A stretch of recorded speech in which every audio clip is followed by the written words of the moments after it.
my top 5 list, right there.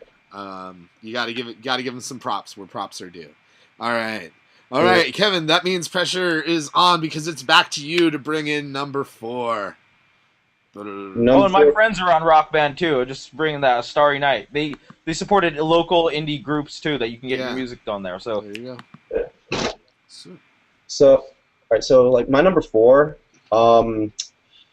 it's you might have heard of it. Marvel vs. Capcom 3. Marvel vs. Capcom 3.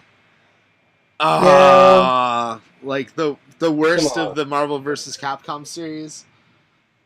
It came back. Not to mention, like I love watching like the live streams of that stuff and watching people just go crazy. Like it came out during when I was still going to college and stuff, and like people were just going bananas when this thing came out. So when this thing,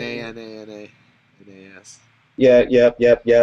And then like I remember just going over to their house and we would just crack out on just playing it and stuff.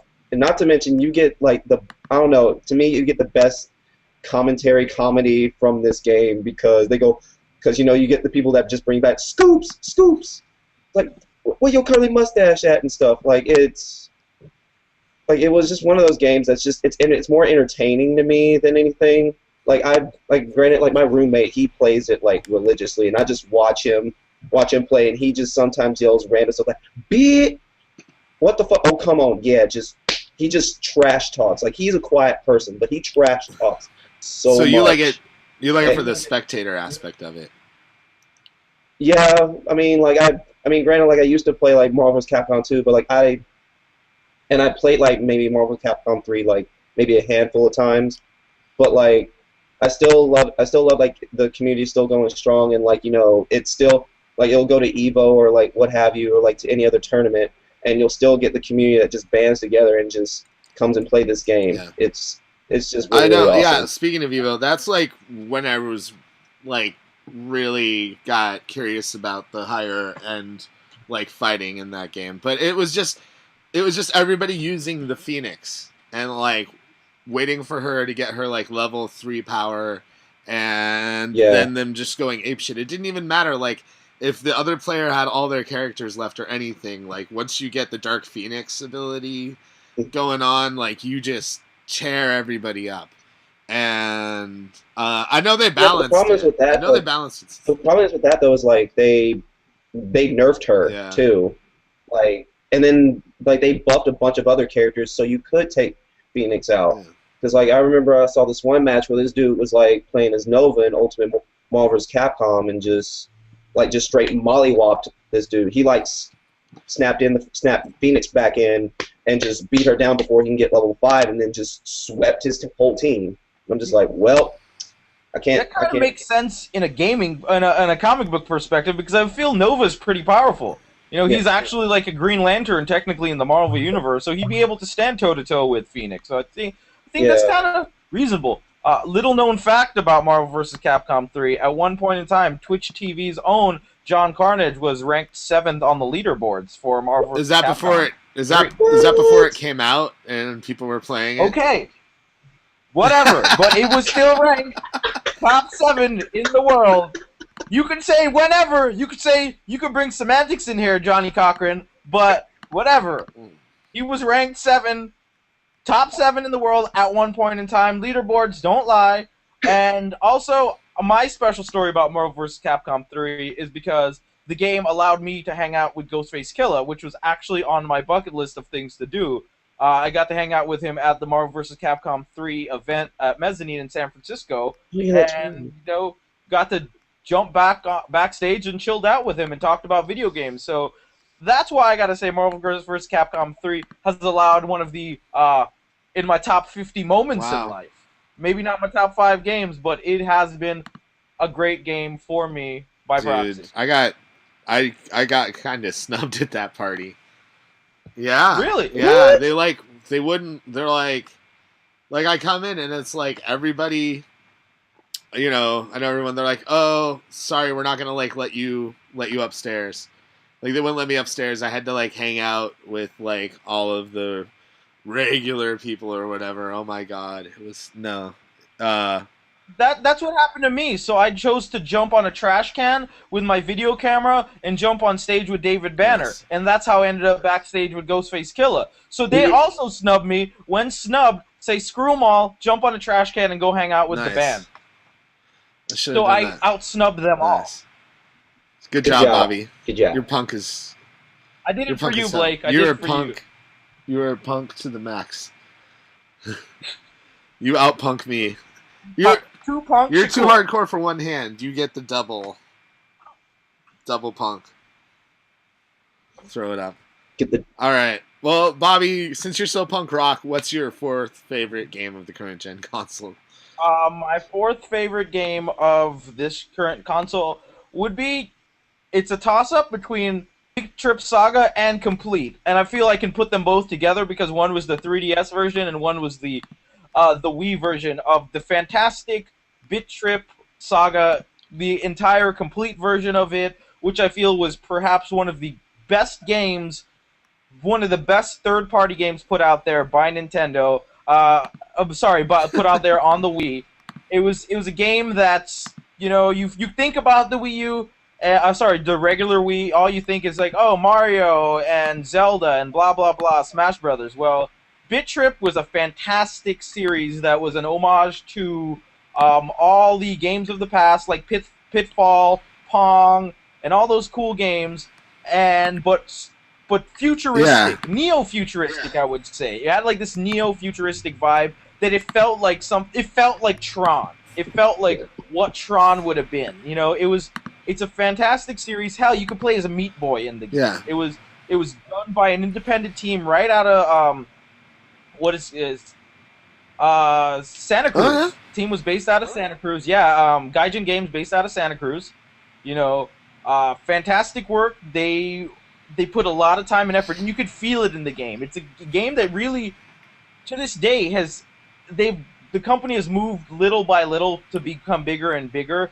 Right now, I feel their biggest hit is Runner 2 because of word of mouth of the entire series. But the entire Bit Trip franchise, because there's not really a story to it, but there's an actual natural progression in the games, and you can capture this all in the Bit Trip Saga and Bit Trip Complete, which I feel, for the 3DS and the Wii, is probably one of the most fantastic games you'll play. On the 3DS, the 3D visuals work really well, and after a while of playing the game, you will look away from your 3DS and feel like you're tripping out loud. Yeah. It's a really good game. It's a really good game. I feel the visuals are fantastic. If you have a 3DS, definitely pick it up. If you have a Wii, you should definitely pick up the Bit Trip game because they're hard as hell. Hard as hell. I once watched Jonathan Holmes play this game like it was nothing and then tried to pick it up, and it's like, holy crap, man. This game is a tough game of hand-eye coordination, skill. It feels like a very arcade classic game that you need. You're just not pushing buttons. You're actually using hand-eye coordination, movement. I feel it's another, and why it makes my top 5, it's because it's also an underrated game. I feel it was underrated for the Wii and the 3DS, and underrated game of its console generation that not that many people played it, especially because it was on the Wii. What I feel is fantastic game. I feel it's the graphic style, the art style, everything about this game was just brilliant to me, and it makes my top 4. The Bit Trip Saga / Bit Trip. No, they're a lot of fun. It's just whenever I play them, I never really know exactly what the hell is going on at first. And I kind of like that. I like it goes back to that whole thing about it being really retro and classical. It's like games didn't necessarily tell you how to play themselves back in the day. You learned by playing the games, and there was a lot of trial and error, which worked to the advantage of people that made coin-operated games. But I think it really, even something as simple as Super Mario Brothers, you learn how to play the game just by playing the game. You figure out that you can, break bricks and get mushrooms and things by just simply doing it. Nobody told you. Do you remember anybody ever telling you or showing you how to play Super Mario Brothers, once, ever? No? Nope. I think games today just kind of hold your hands too much, and I feel like the Bit Trip games are games that don't hold your hand and just kind of let you play and figure it out as you go along. Mhm. Yeah, I mean, and that's what the whole thing. I feel the developers they made an homage to those classic games, the games they grew up on that influenced them to become developers. I've met several of these people. One thing I forgot to mention: the music. Sick. Seriously, the Yeah. music on the Bit Trip franchise. It's dope. It's dope. Like seriously, who's the guy? I know it right now. The guy who made the music. Like that's an amazing soundtrack. Like I listen to the soundtrack. I've sampled the soundtrack. I've used the soundtrack in my own videos. I just feel it's a phenomenal soundtrack. I would say this game is very postmodern as it is retro because, it speaks to those elements of dubstep. Like if you get the Meat Boy weapon, he's like a dubstep So weapon. it's so It- it's so Dada-esque. yeah, but it got it. It got a lot, and I feel this is a game that the problem with it tried to appeal to the gamer audience. This is when I feel gaming market forgets about like the art and the electronic music world because I feel that I've talked to artists and they've heard about this game like, oh, I heard it's really good. It's like these companies should push it out. They should be like, this is a game that I could feel the Bit Trip franchise could have been an art installation, Yeah. and I feel that's one of the things. It didn't get enough attention that it should have because It's a downloadable /PC/mobile title, and therefore Yeah. it's never going to get the attention it deserves. I mean, you could say the same thing about Fez. You could say the same thing about Braid. You could say the same thing about any really, really good DLC title that just doesn't get the push or promotion that a AAA title would get. But I think the thing of it is I think that's changed a lot. And it's because of games like Bit Trip Runner and Fez and Braid. Like, people are starting to notice, like, oh, hey, these might not be, like, these epic 40-hour sagas or plots or whatever, but these are the more self-contained, easily digestible bits of gameplay that a lot of gamers who, like, now the major percentage of them are, like, 35 or older, like, that's what they're used to. That's what they grew up playing, and you notice a lot more creativeness and innovation in them than you normally see in like the I kind keep saying AAA title, but yeah, the big name like $60 games. Yeah. and that's Oh, why no, shut feel up, if you're Bobby. gonna Let play this- Kevin speak. He hasn't said anything in a while. Oh no, it's it's fine. my game. Oh my god, I'm sorry. But I was just gonna say this, like, one thing that I did love about it too is like it was a hardcore rhythm game, and I love rhythm games. Like if you from everything had like a beat associated to it. Every jump, every obstacle that you jumped over, every slide, like it was all just on the There's beat. actually And that's what I love I've about that actually game seen too. footage of a blind person playing Bit Trip Runner, and it's really cool because he's like he knows where everything is based off of audio cues. Like, so you can actually not look at the game and play it if you're rhythmically inclined. Like I like these games that I mean to give a shout out to two other kind of rhythm based games that are very underrated. 3 a.m. on PlayStation is a fantastic game. Also, I feel not the same type of game as Bit Trip, but it works on colors, visuals, and audio. It just doesn't bombard you, but it throws all these elements at you to create its own game that's different than playing, Call of Duty or, Gears of War. It adds, and that's what I like in games, something that gives you a different experience, And I feel like these games are underappreciated in the marketplace. Word. All right. Well, there you go. Let's see. I guess that means it's time for my number 4. Guys, you're not gonna. I don't think you're gonna be ready for this. My number 4 is it was one of the early games for the Xbox 360, but I think that it was the forerunner to a lot of cool stuff, and it's just a blast to play even to this day. I'm going with Crackdown. That's right. That's right. Crackdown, the game where you are a super soldier cop in the future, running around, jumping over buildings, climbing stuff, picking up trucks, throwing them at people, shooting things, driving cars up walls. It's just like, here's a sandbox environment and a bunch of physics. Now go have fun. And this was the first game I ever bought with my own money for the Xbox 360, and it's still fun. Like, obviously, I go for Crackdown 2 now over Crackdown, but like, it's just, I don't know, it's the precursor to a lot of stuff, including, I feel, the upcoming Saints Row game, like, that's going to feature superhero powers. I think you're going to see a lot of that stuff started with Crackdown. Same with a lot of the vehicular craziness that Saints Row is going to lend us. Let's see, Assassin's Creed. Assassin's Creed totally used a lot of the, like, climbing the building aspects that you get in Crackdown and stuff like that. The sandbox environment stuff too. I mean, okay, I will give you that the plot is hardly relevant and is paper thin. But it's just fun, and I think there's a lot of stuff that we got on the 360 because this game kind of showed off the potential of the system. So that's why I give my number 4 spot to Crackdown. Did you guys play this game? I know of it. I mean, I really didn't play that much of it, as you know, but I have to say, what you said about the game being influential, you actually are right about that. There's like certain things like this was the first game to exceed at the time the achievements on Xbox Live. At that point in time, it was 50. So they actually, because they wanted to have over 200 achievements, they actually pushed Microsoft to push the the amount of achievements that game could have to more. Yeah. At that time, it was 8. So there's a lot of things. I mean, even like aspects of the engine was used in like Forza 2.